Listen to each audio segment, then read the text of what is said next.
Hello everyone and welcome back to another AFL Fantasy Fanatics head-to-head episode. This is episode number 2. We had the first episode, obviously a couple of days ago, with the Warn Dog, chatting about Riley Sanders and Matt Kenny, so make sure you guys go and check out the first episode. But this is episode 2, and we're going to be chatting about a couple of premium midfielders, being Jordan, Dawson, and Andrew Brayshaw, two very relevant names, I think, in this price range, and two players that I like, and also the special guest really likes. We always love getting this man on.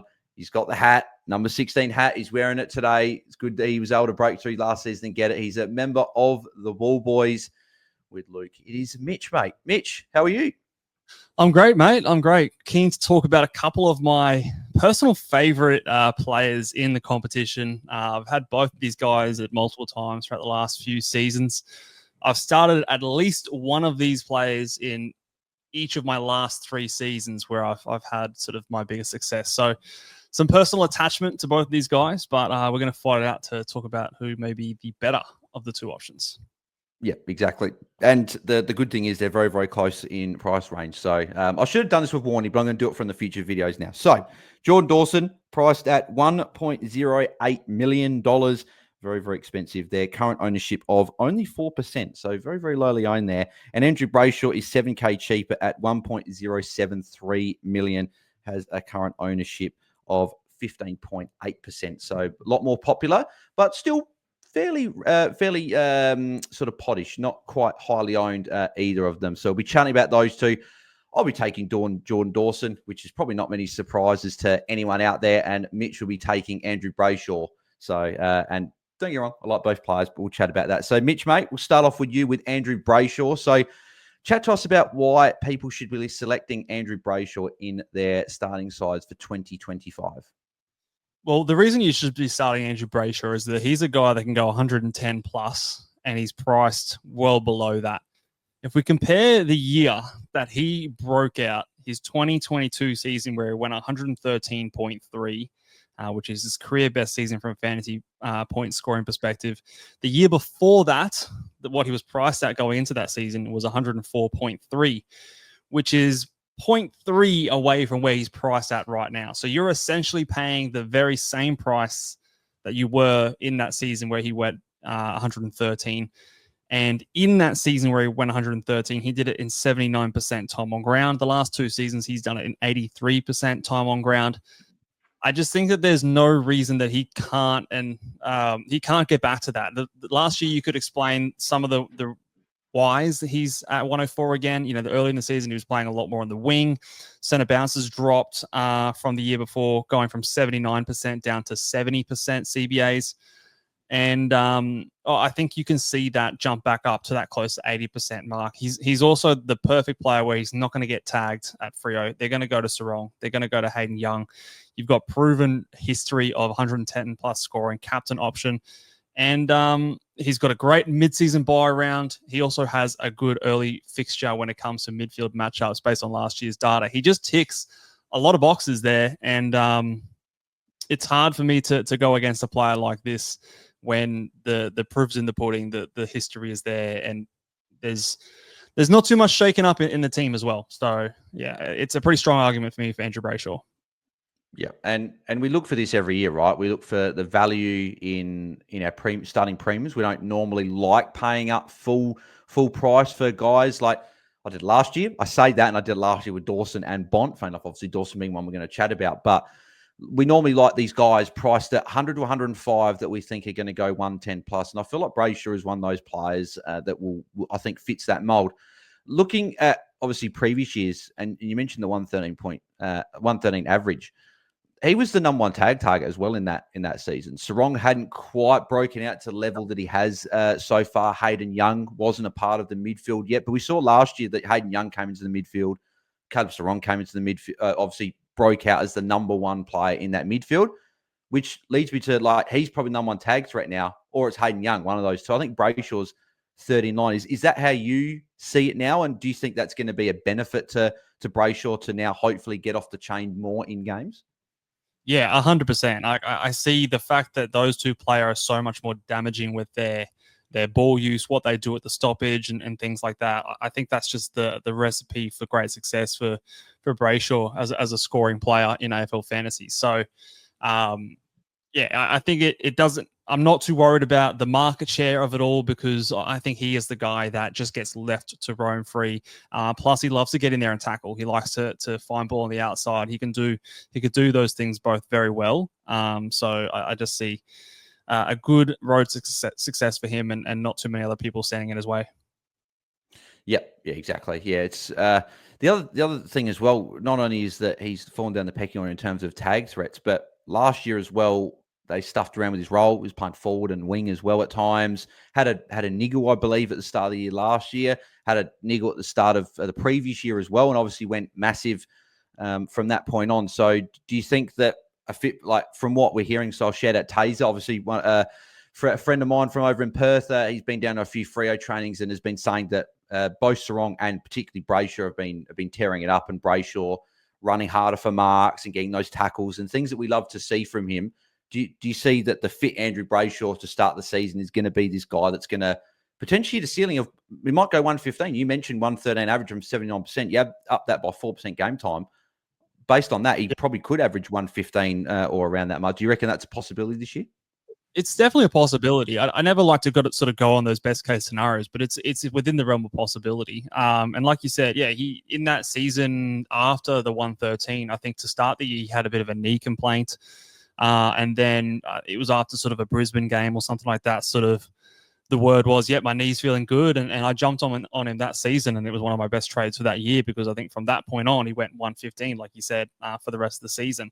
Last year, the last 10 games of the season, he went basically at 112, basically after the bye round. So there are massive stretches here that show to me that is what he is when he's playing the right role, and that role is sort of that 75-80% centre bounce mid.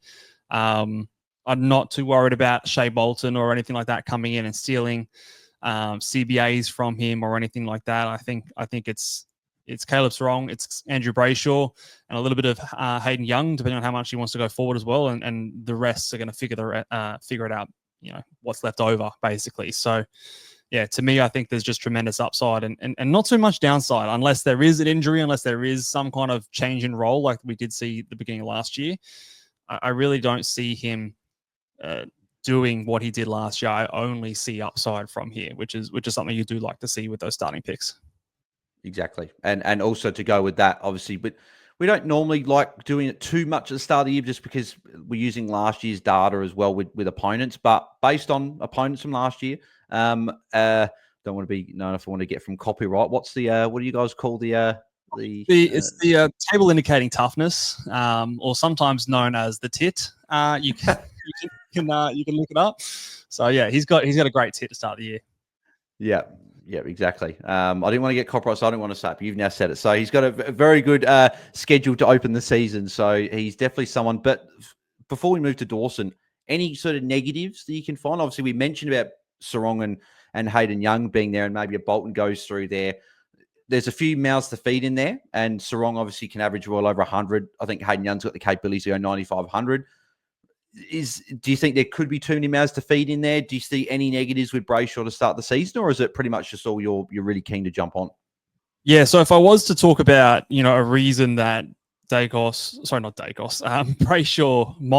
might not go back up to those 110 ways, might be the fact that either A, he's not going to be that centre bounce mid and he is going to continue to play a bit more wing, half forward or anything like that, which I think is unlikely.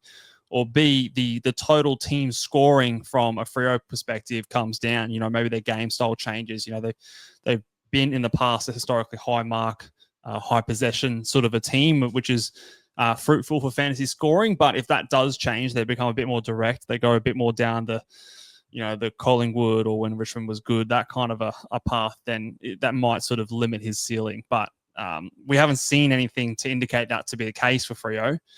So you don't want to sort of go jump in the shadows of that. But that could be a reason why he doesn't reach the heights that he has done in the past.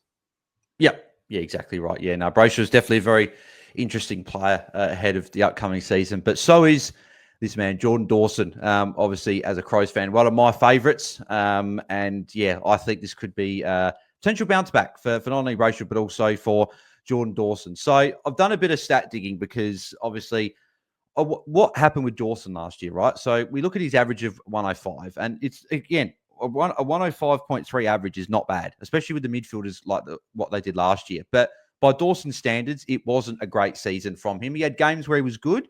Like there was some games last year where he actually performed like to the level we know, like had some ceiling scores. So like in round 2 against Geelong, had 131. I know both me and Mitch had him and had him VC as well, which is really handy there. Just unfortunately, I couldn't get a hat alongside of Mitch. Then he got a 155 against Essendon, 122 against North Melbourne in low game time because he rested most of the last quarter there. A lot of scores in the 110 range, another 123, 124, 132, 126. So some big scores there. It was just he had these floor scores last year. So when I look at his floor scores from last year, I feel like that there was a factor or reason as to why he got these low scores. So scored an 89 against Gold Coast in round 1. It was an absolute monsoon. If you guys remember that game, it was absolutely bucketing down the whole game. Just not the sort of game that Dawson's really accustomed to. But 89 is not a terrible score by any stretch. Scored a 60 against Carlton, got tagged, played forward for big parts of the game as well. Only 48% CBAs. Don't quite know. That was just a weird game, but I guess if you count that, then that's fine. 60 against Hawthorn. I'm convinced that from round 11 onwards, he was injured. So round 11 against West Coast, obviously first quarter, if you guys remember, he was on like 60 points a quarter time or high, like mid-50s. He was going absolutely crazy. Not only did Liam Duggan tag him from quarter time onwards, but Dawson also went off, I remember in that game, with a bit of a calf niggle. And then we saw round 12 that he was nearly a late out because of that calf niggle. And for the back half of the year, he had calf strapping for most of the games. So I'm convinced from that point he was injured and he was the captain of the club, so he was never going to rest.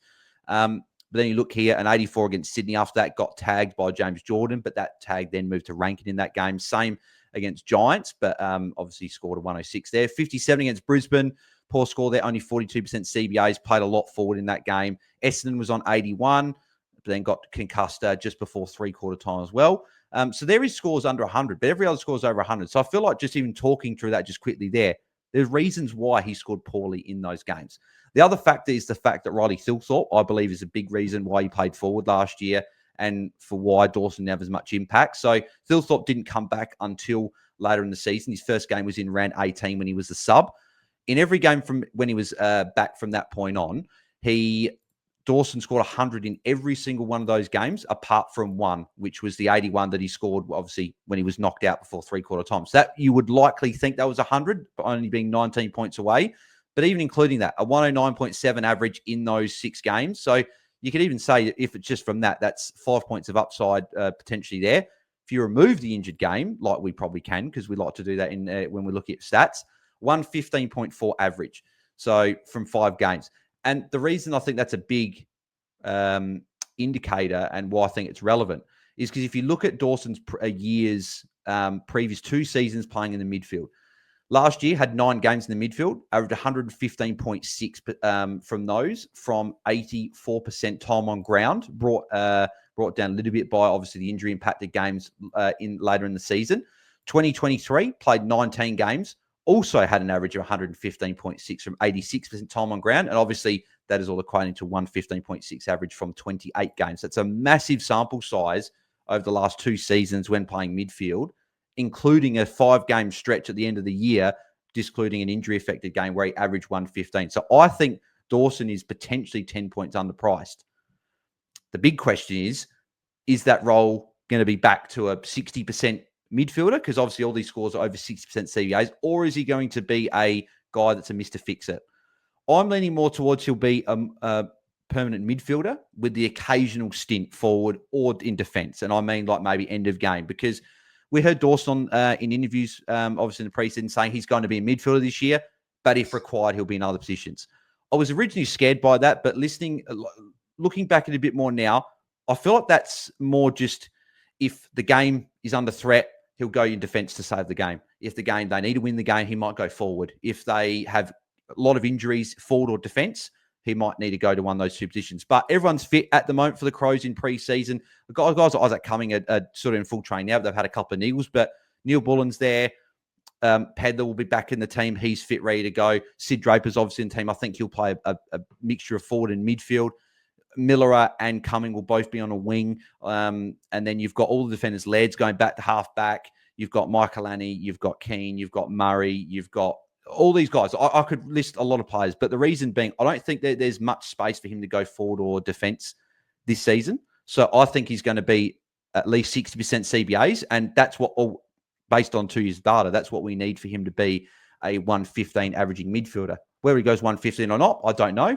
Midfield scores a bit lower, but I feel like a 110 average is definitely well within the possibility. So, Mitch, just want to get your thoughts on Dawson after sort of hearing all those stats there. I know you've been someone that's been a bit keen listening to your pods on maybe starting a Jordan Dawson, whether it's alongside Andrew Brayshaw. We'll chat about that in a sec. But what are your thoughts on Jordan Dawson ahead of 2025?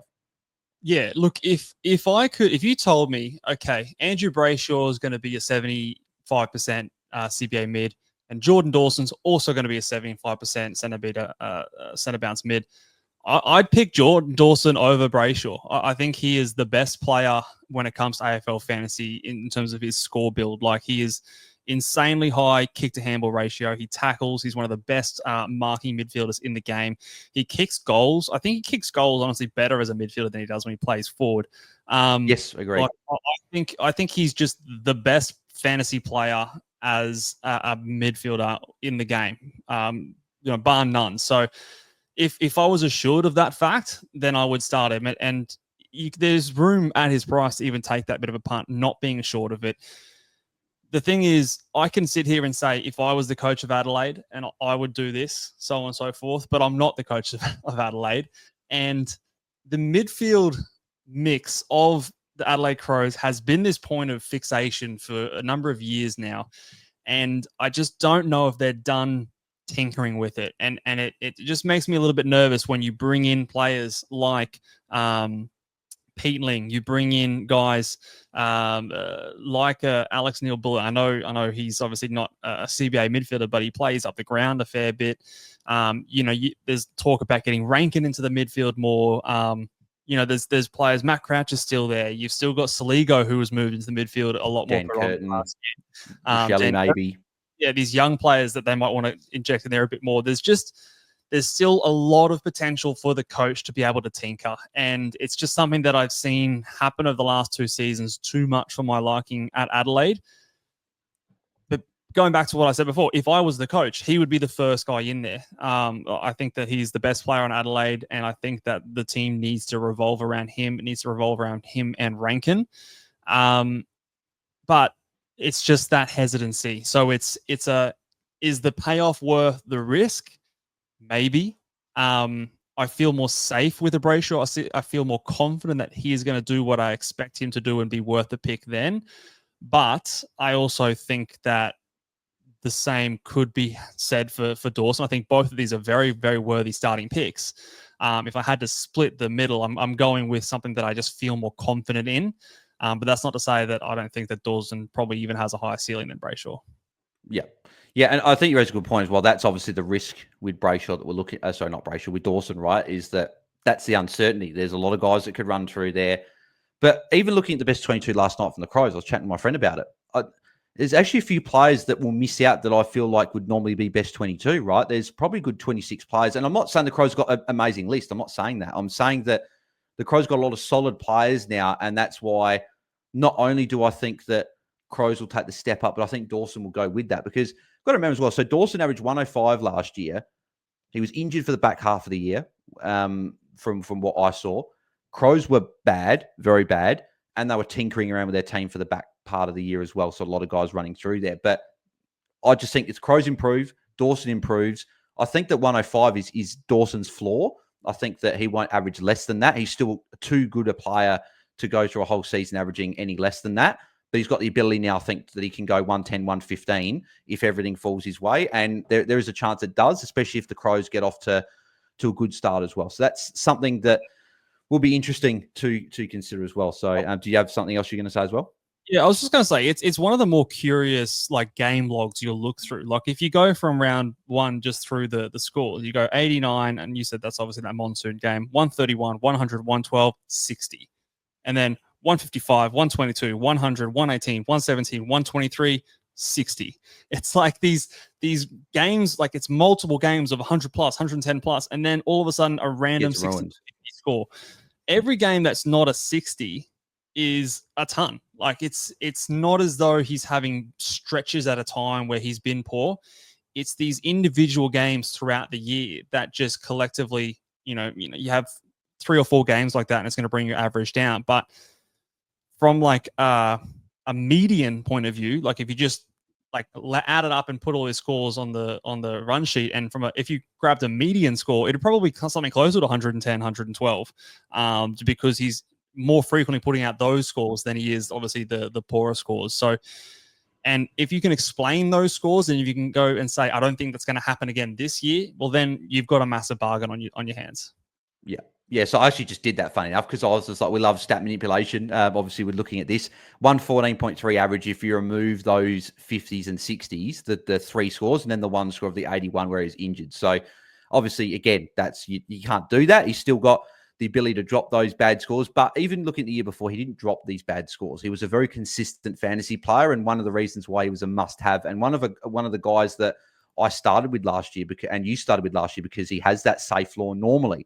But as I said, I think that there is a reason why for every one of those games that we can explain why he was poor. And even the games, the 80s as well, where he scored an 80 against Sydney with James Jordan tag. Are Sydney going to tag this year? But I believe Rankin is now our most influential player. And I think he'll be the guy that gets the tags now. So if that's the case, Dawson might be running a little bit more free and won't have to. And with Peatling in as well, I know MJ made this point when we were chatting about Peatling, is that Dawson won't have to be the guy that goes to the opposition's best mid and just essentially does a run with roll with them. He can now go back to the year before where he was the main guy doing his own thing, helping the team when he's not having to worry about the opposition as much. Peatling's come in to do a bit more of that grunt work as well. So, I think there's plenty of reason. We could probably chat about this for a while as well, about Dawson and also Brayshaw, but we'll cut it there to sort of what we think about those 2 players. But I think you alluded to it a little bit more before. If you had to pick one of the 2, who are you picking? But if I had to pick one of the 2, it's Brayshaw. I think the tiebreaker for me is I feel more confident in Brayshaw's role. I think that Brayshaw's run the first 6 is slightly better, although there are some good matchups for Dawson. He plays a lot at Adelaide Oval. And I think the mid-season bye is also a tiebreaker for me. So the fact that he has that round 13 bye, which he only shares with St Kilda, is nice. And it's a tiebreaker. I think there's definitely room to start both of these players. However, you're starting to look at your team structure. Are you starting a Sheasel? Are you starting a Tristan Sherry?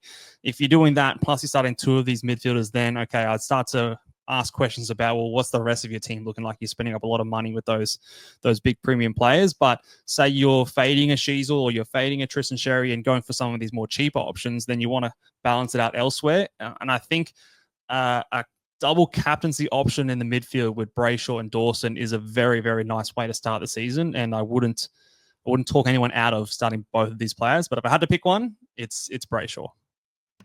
Yeah, and I lean towards that way as well. I think, as you talked about the safety as well, just knowing Brayshaw is going to play midfield, I'm still more leaning toward Dawson will be midfield, but there's not that confirmation yet. We haven't had that confirmation. So that's my only flag with him. And Brayshaw, I'm more certain on what he's going to do. But even as you just said then, as Crows had an early run, I also forgot to add this stat with Dawson as well. So I looked at Dawson's average of his first 5 opponents over the last 2 seasons. Played them 12 games, average of 117.8, including some like big scores there in amongst those. And obviously one of those was an 81 injured against Essendon. Moved that to 120 average. So like there's a lot of good stats there for Dawson. It's just that worry about, is he going to play midfield or not? But Brayshaw, I think, is a lot more settled. Have you got either of these guys in your team? Have you got none? Have you got both? Sort of where do you sit with these guys at the moment? And or if they're not, are they in the mix? I've had Brayshaw on my team for most of the preseason. At the moment, I'm doing this thing where I have deleted a lot of my team and I've only got the players that I'm 100% sure I'm going to start the season with, barring any major changes. And neither of these players are there. So I don't think either of them are 100% locks for me. But I think 90% sure that I think one of those 2 players will be my M1. I can't see... Of all the M1 players that I'm looking at, these are probably my 2 favorite options of every single one. So I think most likely one of them at least will be in my side. For the most part, it's been Brayshaw for the preseason. Yeah, Brayshaw's been in my team 90% of the preseason as well. He's not a lock again, as you say, for you, but he's pretty much got a foot in the door starting in my team as well. But I've currently got both at the moment. I've doing a lot of this deep dive for Dawson for this episode because I was really curious about what he can potentially do if he's playing midfield, and that sort of put me back in the camp of putting Dawson in. But he's been a guy that's been in and out. I've just been unsure. Do I restructure? Obviously, Marshall out has meant money's gone elsewhere. That's obviously gone into my midfield for the time being, but it could also go to Sheasel, could go to a forward, who knows? So plenty of things to play in the preseason. But yeah, I think it's a really good discussion between these two mids and two players that you guys should be heavily considering. But that'll do us for the second episode of the head-to-head series. Let us know what you guys think in the comments. Are you guys starting Andrew Brayshaw or Jordan Dawson in your team? What do you think? Do you think that Dawson will play midfield? Do you think he won't? Do you think Brayshaw can get back to his 110 plus best? Let us know in the comments below and any other questions you guys have as well. But Mitch, mate, thank you very much for jumping on this episode with me, mate. Firstly, where can people find you across the socials and the Ball Boys, but also Patreon? So it's kicked off the last week or so. So let the people know where they can find that and get involved because it's definitely something a lot of people should be considering. Yeah, 100%, mate. Yeah, you can find me at Ball Boys Fantasy on Twitter, social media, and Ball Boys AFL Fantasy on YouTube and Spotify and Apple Podcasts, wherever you listen. And then, yeah, like you said, the last few days we've launched a Patreon, which is very exciting for us over at the Ball Boys family. So if you want a little bit extra from us, if you want to, if you're a bit of what I call an AFL fantasy sweaty and you want to get some more data, some more stats, and some more laughs along the way with me and Luke, you can go to patreon.com/the Ball Boys. We've got my secret projections for every single AFL fantasy relevant player, both for draft and for classic. And we've also I've spent a long time putting together the blueprint for a top 100 season, or what I think that's put me into the position to win a hat and at least compete for the hat over the last 3 seasons. So the blueprint is up there as well.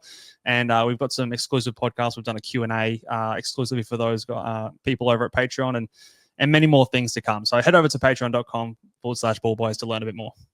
Yeah, make sure you guys get around it as well. And you also get early access to the big boys as well. So make sure you guys get amongst that. So, but no, beautiful, mate. Thank you very much for jumping on for the second episode. But episode 3, we're coming out in a couple of days, and we have got the other half of the Ball Boys. It is Luke jumping on with us to chat about one of his Tigers, and we're looking in the midfield. So that probably gives it a fair bit away, but who he's going up against, you guys have to find out in that episode. But make sure you guys tune in a couple of days. Make sure you like the video, subscribe to our YouTube channel, follow and all that on the podcast. 5-star rating and review would be very much appreciated. And we'll catch you guys in a couple of days for episode 3. See ya.